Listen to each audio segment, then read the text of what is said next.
Welcome to the second video in the series called Basics of Music. In this video, we'll talk about how to read pitches. Our first tool for reading pitches is a staff. Now, we have all kinds of pitches, right? Ooh, to choose from. So how do we organize all those possible pitches on paper? Well, we can't write pitches on paper. We can only make pitches with our mouths or with instruments. So we have to figure out a symbol that tells us where a pitch is.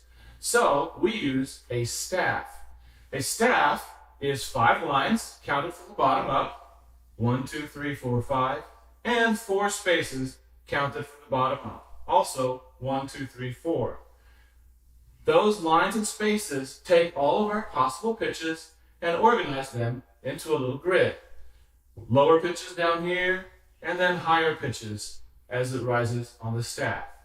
Now, at this point, we don't know what pitches are being represented by this staff. It could be anything. But we need a symbol that tells us exactly what pitches are being represented here. So here's a symbol, probably the most common one. We call it a treble clef. It's also called a G clef. A treble clef or G clef tells us that this line has the name G and has a certain pitch. Now that we know that, we can figure out what all the other pitches are. We use letter names to refer to pitches. If this is G, then you would think, well, it's probably H that comes after that. But no, we only have 7 letters. I won't explain why, it would take too long, and it would involve having a piano keyboard. So let's go on. Just know that when the pitches start, when we get to G, it starts over at A. And so now we have the letter B, C, D, E, F. Remember, this is referring to pitches. And if we go down below G, we go down the alphabet, G, F, E. So if we have a note head that sits on one of these lines or spaces, we say it has the name B, which refers to a specific pitch. So now, we have lines and spaces with names, and we should know those names. It's like learning the ABCs so you can learn to read words. This is basic, and you should work on it, memorize it, and get really fast at it. The lines are E, G, B, D, and F. You can come up with something like E, G, B, D, F. These are the lines of the treble clef. Or you can do something like, let's make a sentence. You know, there's every good boy does fine, or when I was a little boy, deserves fudge seemed much more appealing. Either way, find a mnemonic device or simply memorize the names of these lines. And then the spaces are easy because they spell face. So this is basic to reading pitches. We need to know the names of the lines and spaces. Now we have other clefs as well. And by the way, this is a clef, not a cleft. A cleft is a kind of maybe palette or something in a rock. It is not a musical symbol. This is a treble clef or G clef. It has treble voices, higher voices. And this one is a bass clef or an F clef. It has lower voices. It's called an F clef because it shows us where F is.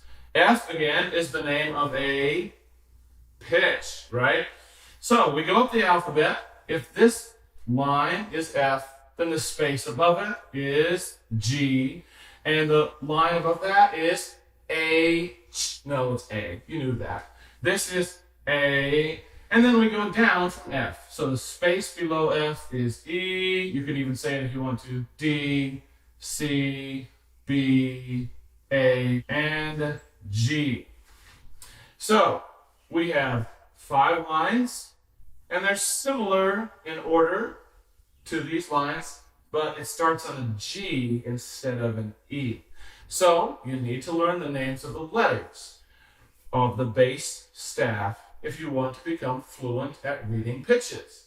So, G, B, D, F, A, or you can simply make up sentences or use pre-manufactured sentences such as good boys do fine always, or the grade school version, good boys deserve fudge always, or any number of other sentences. The point is, use it, memorize it, and then here the spaces are A, C, E, and G.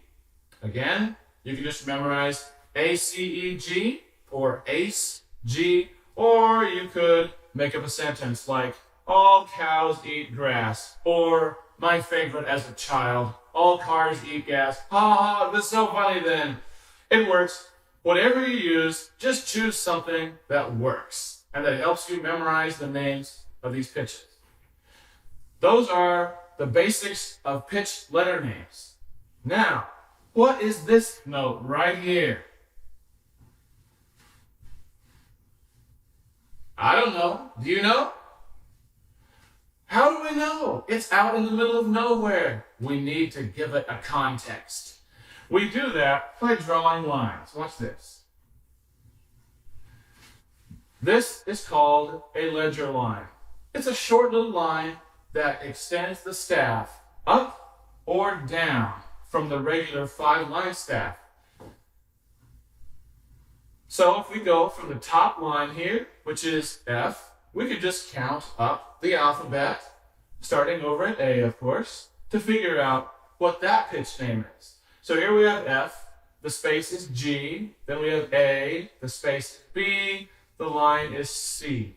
So now we know this is C, but the way we figured it out was to use ledger lines. So ledger lines can be used to extend any staff, treble staff, bass staff, up or down. Now, the way it's written right now, if we are reading pitches on here, we should go from left to right on this staff, then we should come down, just as if we were reading words, to the next line and read this staff. But many times, we will have 2 staves happening at the same time. If you open up a hymnal, you see 2 staves of music happening at the same time. So in order to accomplish that, we draw a line, and sometimes we'll see a bracket. In some of your hymnals, you might just see a line.